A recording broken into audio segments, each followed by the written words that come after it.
Tyś ale wypokopił. Żył se już czasu jednej na bezludnej wyspie. Miał ci tam on wszystko, co mu było potrzeba. Jodło, picie, dach nad głową, kryw, nolauna. Nie nastykło mu ino łaby.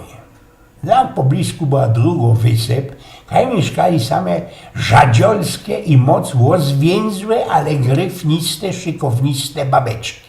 Każdy dzień zazierał, mustrował, świdżył u nich gracki, błozny i rojbrowanie jak jakisik na Lesbos.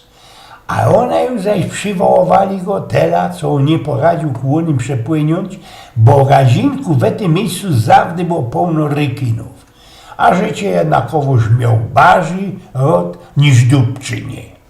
Już czasu tak kole połednia, kiedy siedział na brzegu, kuknął na te dziołchy, pokazała się kole niego goldowo rapituza, tako cabrowno żaba.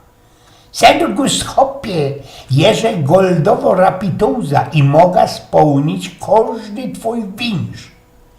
Ale ino jeden jedyny winż. Pomedykuj genau, bo może ino jedna ostatnio niepowtarzalno szansa.